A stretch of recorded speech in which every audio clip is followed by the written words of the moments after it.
Welcome to the Firehouse. I'm your host, Captain Kyle Smith. You're responding down the road less traveled en route to financial freedom. If you're a first responder, then planning your future through financial literacy is a minimum requirement.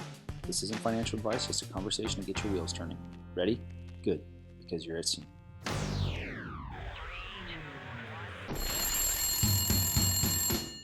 What's up, everyone? It's Captain Kyle Smith, and this week I sat down for a morning meeting with San Diego firefighter Abe Hunt. Abe sits on some important retirement boards, and he shares his strategy for making sure his retirement is the one that he wants. He's getting there through hard work, discipline, and a clear plan. I hope you guys enjoy it. All right, Abe, welcome to the bullpen. Thanks for meeting me. Yeah, thanks for having me. Yeah, man. Anxious to get into your first alarm and hear about your story. But before we do that, like, how has the pandemic sort of changed things in your world? My world, I try and keep it positive in a way, but it's actually been relatively good for us. Me personally, in my personal life, my wife and I adopted a couple boys 2 years ago, and we were kind of kicking around instant parents. So we are kicking around how we're going to do education with them. Homeschool was on the table, just due to our lifestyle of traveling, and so when the pandemic came around, we actually moved to a charter school homeschool hybrid system. And the pandemic kind of pushed us that way, and since then it's been nothing but a blessing in the fact that we've been able to still live a lifestyle that we wanted through the pandemic. As a firefighter and a paramedic, our job is pandemic proof in a way, and we were lucky. My family stayed healthy, everyone around me stayed healthy, and so we were still able to kind of live a lifestyle of most of the stuff we do outside. And so the pandemic it's changed, a lot of things, but in the Hunt household, it's actually been kind of a blessing because it pushed us in a direction. And I know a lot of other people didn't have the same experience, but it's kind of unique. And that's kind of how the pandemic changed our my family and our household. Yeah, Just for a lot sure. happened. Yeah, totally. And you guys are a family that likes to travel a lot and do Yeah. really big trips.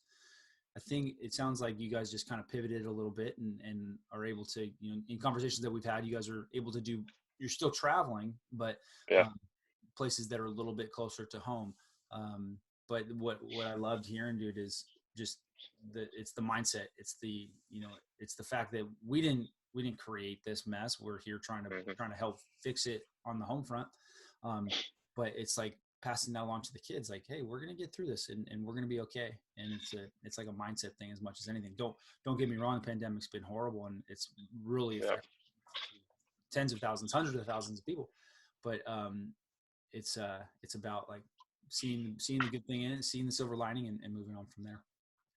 Yeah, that I mean, go back to that, but yeah, so exactly. I mean, with the kids, I kind of was feeling that had been lied to a lot in leading up to that, and we actually, like you said, we've talked about it. We had a couple of pretty big international trips, that ended up getting canceled. Like one of them, we were supposed to go to England this summer, and they canceled our flight on Friday. We're supposed to leave on Monday, and we ended up just loading up in the car and driving. Asked the kids where they wanted to go. One wanted to go to a water park, another one wanted to see a buffalo. So we just started driving until we hit a water park and a buffalo. So we ended up in Wyoming and the Tetons, and just kind of made it happen. And with the boys and trying to work through a new family paradigm and what does that mean, and trying to just work through it. But yeah, it's like a lot of things changed, and it's just adaptability, which I think our job kind of creates, and just so it's been relatively good.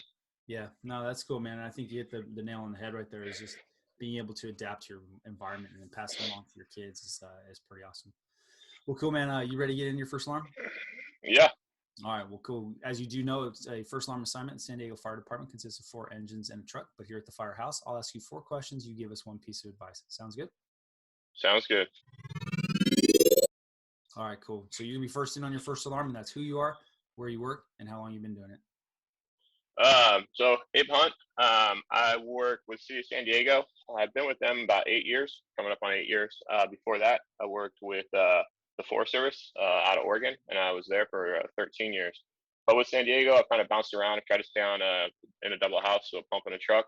And right now, we're currently working 21s, which is down one of our beach districts.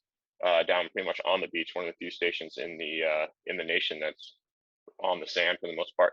I was pumping a truck down there, kind of a more of a younger crowd, college crowd, bar scene.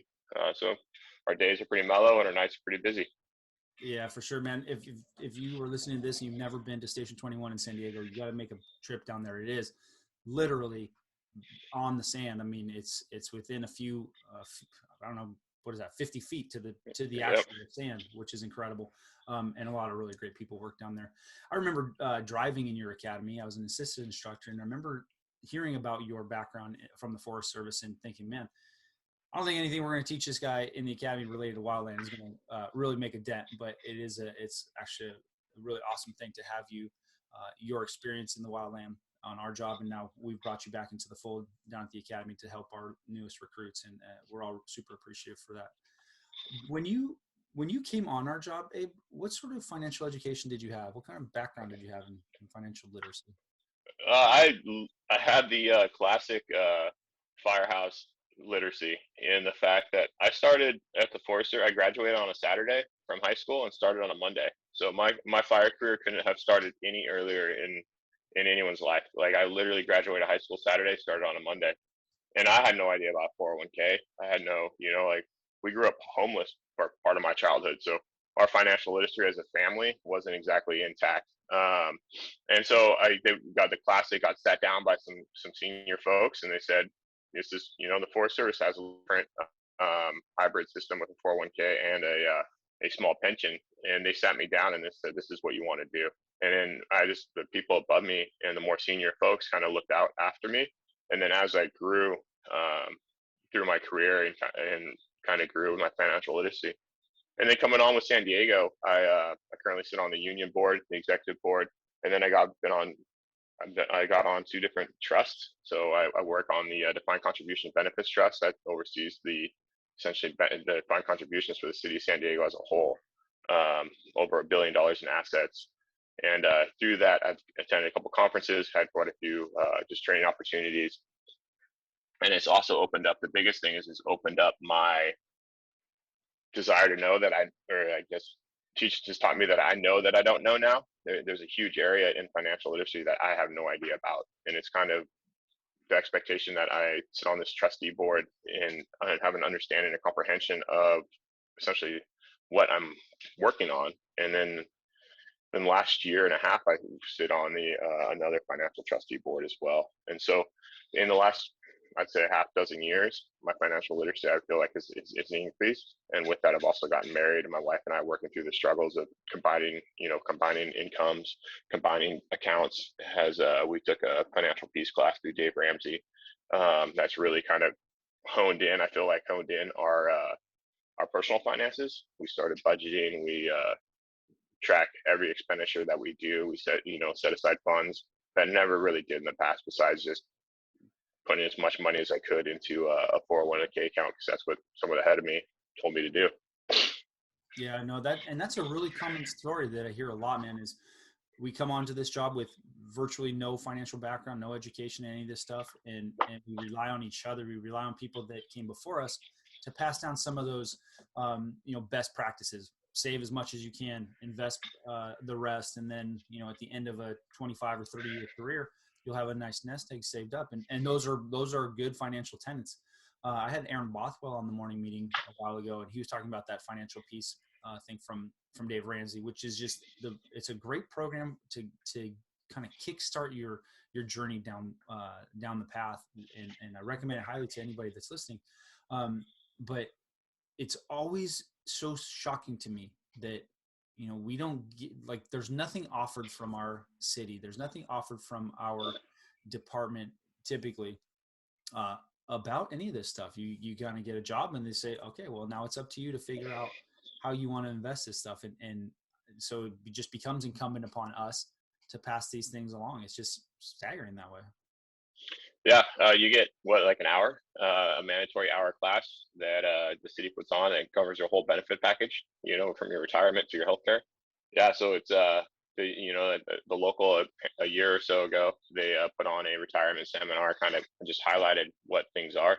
But yeah, it's crazy, especially when you look at the industry, retirement industry as a whole, and the shortcomings that are in people's retirement. It's crazy that we rely on one another, and that's kind of been the platform. But what really threw off San Diego is we moved to the Prop B. Might be getting ahead of it, but we moved to a different retirement system that some of the senior guys weren't exactly aware of or understood the intricacies of it. And it's a completely different type of system, going from a defined benefit in a pension to a defined contribution style retirement, 401k style retirement, and a lot of the advice turned out to be probably not the best advice. And so that system of relying on senior guys to sit down, or senior folks to sit down and help new oncoming probationary firefighters kind of waned and went a little askew, just to the fact that we have multiple retirement systems now. Yeah, can you just speak to that a little more? What Prop B is, what it did, and how we are now a tiered system. We have a group of 3 different retirement systems. So can you just speak to that a bit? Yeah. So in simplicity of it all, I'm not going to get into different steps of the pension system, and there's a couple different pension tiers.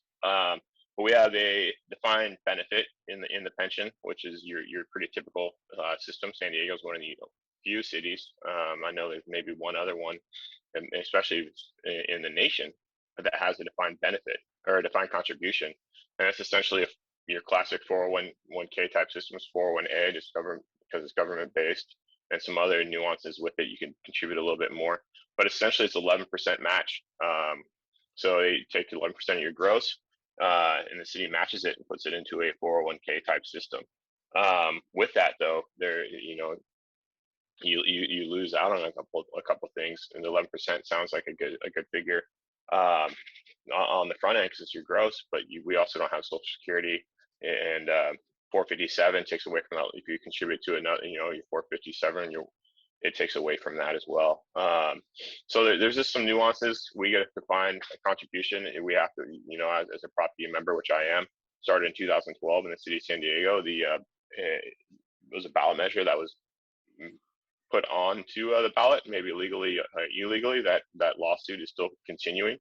And it's kind of changed everything from 2012 in the city of San Diego. Every city employee, not just fire, now has a defined contribution 401k type system, and different tiers within that based on what we're working class. But as firefighters, we are in the 11% safety.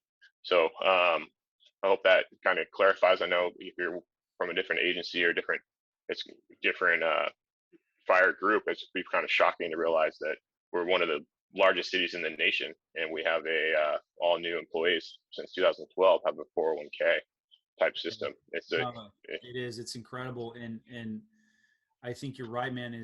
We fought like hell to keep that prop from A, going on the ballot, and B, passing. We put up as a agency, we put up $1 million of our own money to fight that thing, to make sure that it didn't happen, because it's a disaster. And while that might sound weird to somebody that isn't in it, right? You told us it's an 11% match. That's really good compared to what the lay public gets. But as you rightly pointed out, dude, there's no Social Security, there's no safety net there. So it's 100% on your guys' shoulders, and it's just wrong. We are all hopeful, and we're thinking that it'll probably get overturned, and we'll get you guys all back into the defined benefit, the pension system.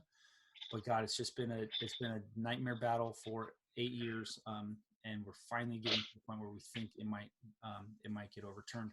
You mentioned a 457. For people that don't know, that's our deferred comp package as well. You are able to contribute to that, guys. But if you are in the Prop B, if you're a post Prop B member, if you did contribute to that 457 along with your 401k, it will reduce the match from the city. So just be aware of that. We don't recommend contributing to that deferred comp. If you have money left over that you want to continue investing into a retirement account, go and do an IRA on your own. Don't do that 457. Kyle, yeah, with that, the 401k through the city. So we have the SPSPH, which is just our supplemental pension plan, that one that before 11% that fine contribution. But the 401k is totally acceptable to to contribute to. There's actually quite a few things with that going up to, you can still contribute up to 19.5. I haven't looked at the 2021 if they've increased that, but you can still contribute to your 19.5, and that has no impact on your 11% match, specifically for the city of San Diego folks. And then how I said it was a 401a. The contribution rates you have for IRS tax purposes, due to the fact you can go up to like $55,000 a year, is what you can contribute into your SPSB 401a as well as your 401k. That's your max. So there's some little nuances. People say like are shocked at $55,000 who can contribute that much.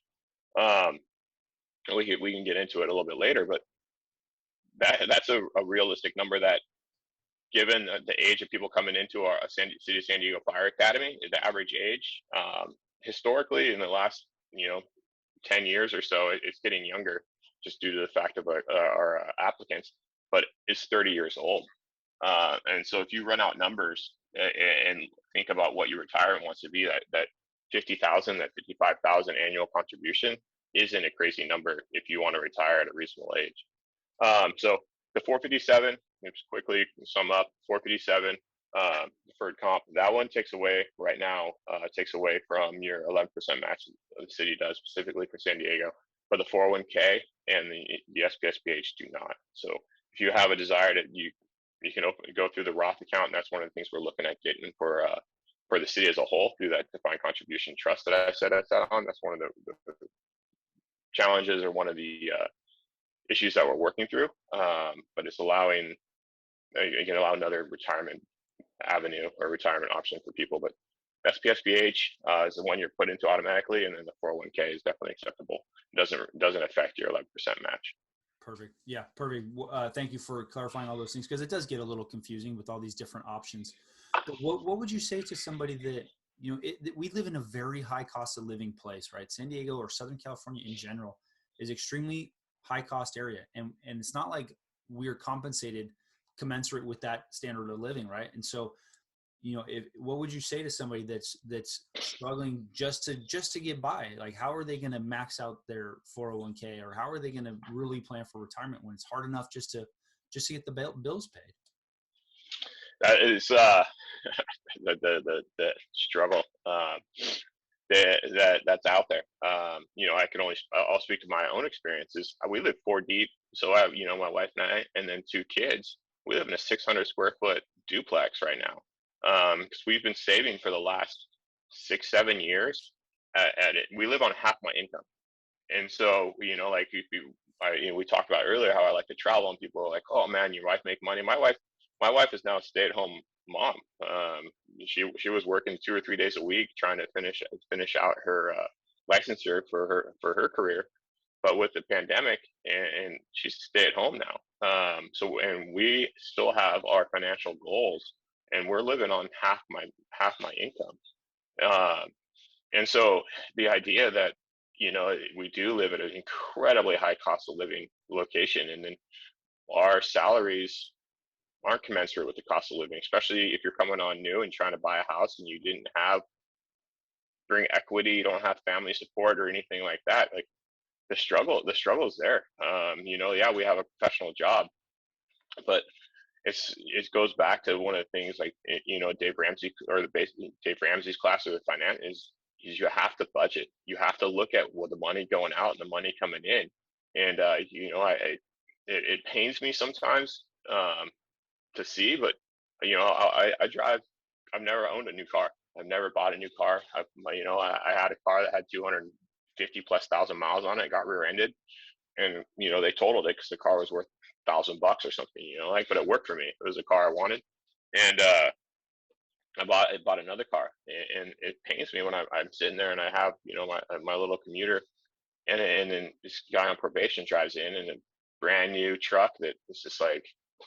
So, the struggle's there, but also think part of our struggle is the fact that we're firefighters and we spend money, and that's so it's a two-edged sword, because it's a long road to be financially stable and a homeowner in San Diego, one of the most expensive places to live in the nation, probably really realistically probably the world. There's some outliers, but just a city base. San Diego is an incredibly expensive place to live.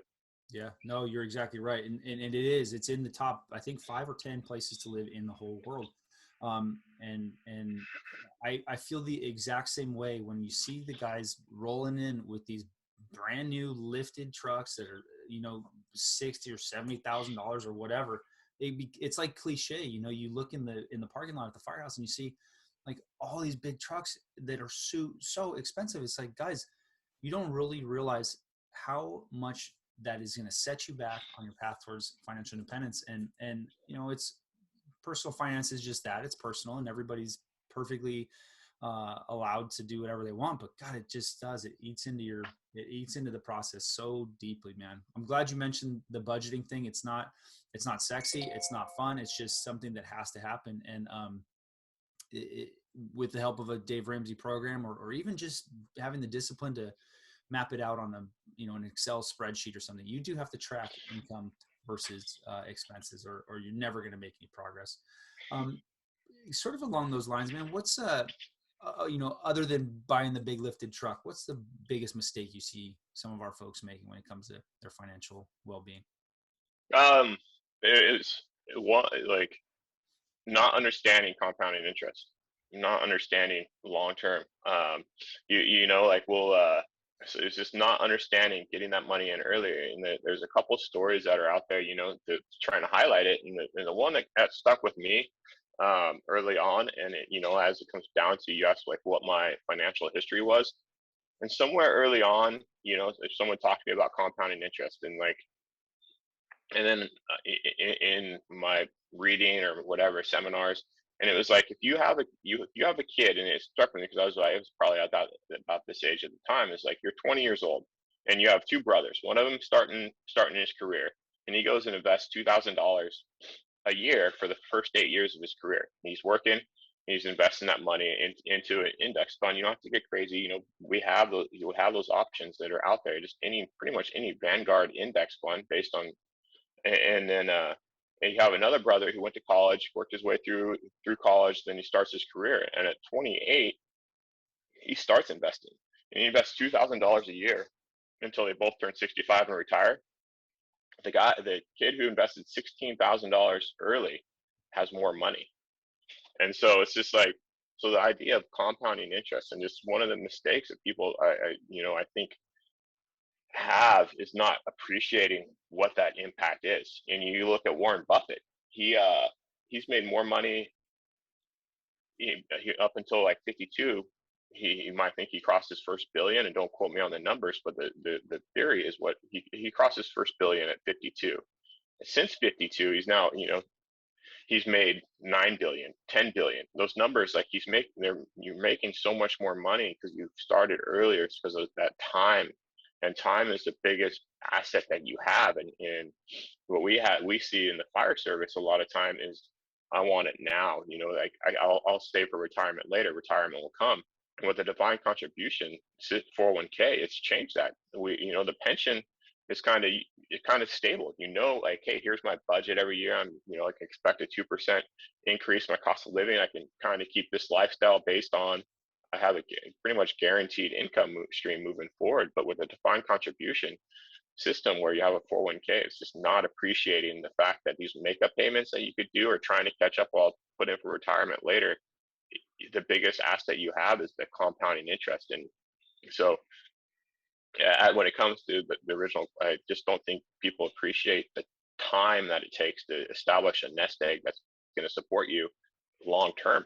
Our life expectancies are increasing, our healthcare the costs are increasing. These things that we have no control over as a societal group are changing, and the only thing we can control is our day-to-day activity.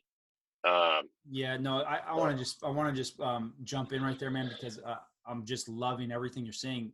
Einstein called compounding interest like the eighth wonder of the world. It's like, Yep. it really is so powerful. And you mentioned something called an index fund from Vanguard. Folks if, that are listening, that if you're not familiar with what that is, that's like you buying the entire stock market, a small portion of the entire stock market. You just buy from Vanguard. It's called VTSAX. It just is literally you buying a little piece of every company available. And when you do that, it's a great way of diversifying, but it's also it takes all the guesswork out of trying to time the market. You're just buying everything. So I do in my own portfolio. I recommend it to anybody that's listening. Or it's just a really great way of starting your investing journey, because like Abe's talking about here, guys, the sooner you start, the sooner you let the power of compounding interest take over. And Bo Reinhard, one of our guys who owns the San Diego tax team, they have a great compound interest calculator that I'll link in the show notes for anybody that wants to just play around with it and see the difference between starting today versus starting in 10 years and what that's going to look like over time, man. So I'm so glad that you mentioned that.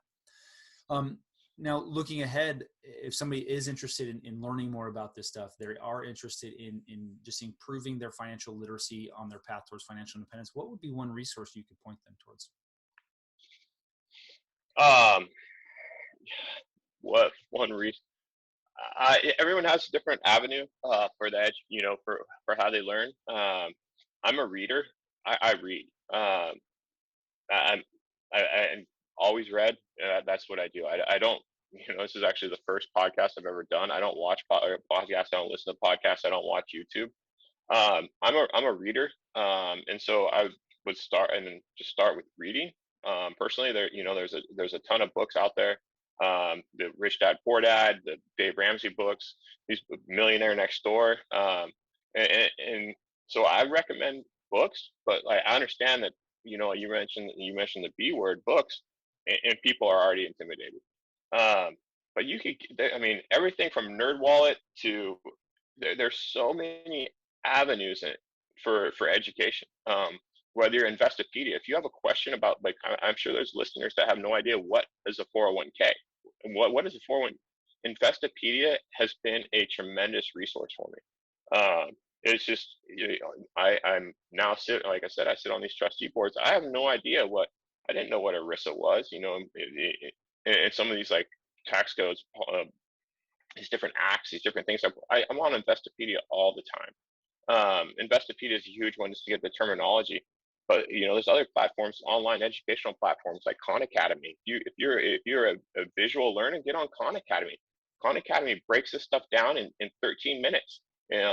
What is an asset class? We were talking about index funds, and you type in index fund, and you can get 1,000 different index funds just in Vanguard. There's a bunch. So what is an index? What is an asset? All these things, these terms that immediately glaze over a lot of people. They're in the scheme of it, it's pretty simple. But get on Investopedia and look at it. Get on Khan Academy, watch a video. I read a book. So for me, there's the biggest impact that I've had. Going back to one of the original questions was, what did I learn? What financial background? I read a couple books that really triggered a lifestyle change. And it was, the Rich Dad Poor Dad was one, but the biggest one impact I think is like stuck with me is the Millionaire Next Door. And I don't remember the author's name, but essentially they interviewed and did this survey on a bunch of people who were actual millionaires, and then they wrote about what they found, and you found that the people who look like millionaires aren't really millionaires. The people who were millionaires had a lifestyle, and it was essentially living within their means and living an affordable lifestyle that they're still content and still happy, but it changed their lifestyle and what was important. Yeah, I could not agree with that anymore, Abe.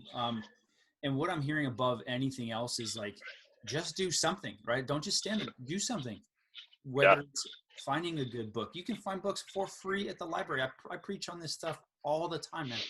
I have a personal goal of reading 25 books a year. So two books a month of things that are interesting to me, just so I can just expand my knowledge base, right? And whether it's another one is Investopedia or NerdWallet. Those are both great online resources for folks that aren't as willing to crack open a book. And I posted on my Instagram account at the FIREhouse photo of all the books that I read last year. And for people that are looking for other resources, other ideas on books to read, those are all books that are helpful to, it's like mindset stuff, it's financial literacy stuff, it's family well-being things.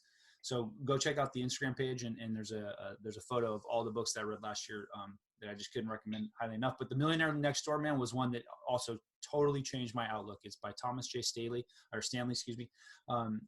That you just hit the nail on the head again, man. It's not like the millionaire next door it's not the guy that's driving the Porsche that's in the huge mansion. It's people that did the basics well early in life, right? That's the key. If becoming a millionaire is part of your financial goals, well, then you're going to have to budget. You're going to have to track expenses. You're going to have to save more than you spend. You're going to have to invest the rest in something like an index fund from Vanguard, which offers broad diversification at really, really low fees. So just wrapping this thing up, man, what would be one piece of advice you would go back and give your Pro-B self, whether it was a Pro-B on our job or a Pro-B in the Forest Service? Save more. Honestly, going back and looking, we had a goal, and I had a budget, and you definitely budgeted for fun. Like, we talked about, I like to travel, I like to do things. Like, by no means is the Hunt household eating beans and rice every day, but I could have saved more. Like, I was 21 making more than my parents. My mom was a teacher. Just the fact that I lucked out. I literally lucked out with the fire career. And so, like, early in my early years, like, I set aside money and put it into my 401k. Never saw it, but save more. Like, for us, and pretty much, I gotta assume pretty much for most fire folks, is you can get on to your benefits pay, your pay platform, whatever it is, and there's probably an option to contribute to your 401k right there. And I did an amount that I thought was going to be a great number, and it was. I'm not, and by no means financially off right now, but I wish I would have just clicked that up. I wish I would have gone from 10% to 12% or 15%. Just right there, that money would not have been missed. That couple dollars that over the course of the pay period or whatever, the $100 I paid that month, I wouldn't have missed it. Maybe I wouldn't have gone out with my friends one last time or some of these things, but you know what? I would really appreciate that extra little bit right now. Looking forward, I turned 40 here in a couple months, and looking at, like, where I want to be and what I want to do. It's like having a little bit more of a comfort and a buffer would be awesome right now. Being 21 years, 22 years into my fire career, pretty much figure I'm getting close to a little bit past halfway, 3/4, and it would be nice to have that little bit extra. And so just save more, get in there, and I'd recommend that to anybody out there, probationary or wherever. Get on your platform and increase it from whatever it is, 5%, 3%, 0 to 5%, to 10%. You're not going to miss that little bit of money that is going in there. That's exactly right, dude. Zeke Sanchez was on the morning meeting also. I'll link to his show. He said he gave us a piece of advice that his father gave him, and it was just save 10% or 10 cents out of every dollar. If you can change that to 15 cents out of every dollar, it makes a huge difference over the long term. Again, back to the compounding interest thing that you said. So not only is it saving, but it's also taking that savings and investing it to allow the power of compounding interest do its magic, right?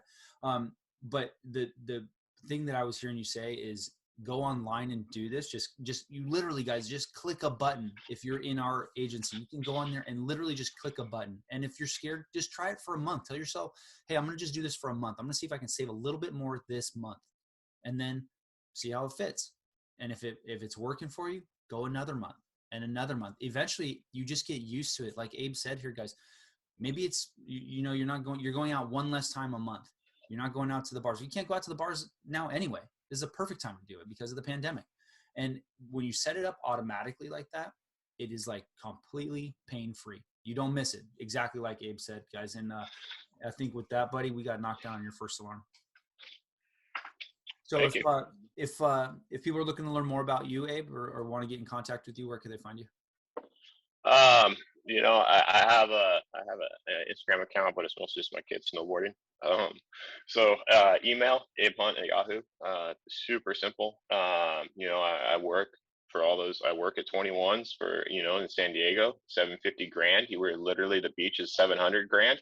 So we're take a couple steps, walk to the beach, turn around, take a couple steps back, and swing into the fire station. From people from all over the world are in there. We're starting to open our doors back up to the general public, but for outside listeners or even people for San Diego, my phone is always open. But you can hit me via the work email at ahunt, San Diego.gov, Abe Hunt at Yahoo. I'm always around, and I used to text because I'm on the local board. I used to text everybody in the Prop B group, but that Prop B group got to a little bit too big. It was taking me several hours just to get a text group out going and getting it out. But my number's out there.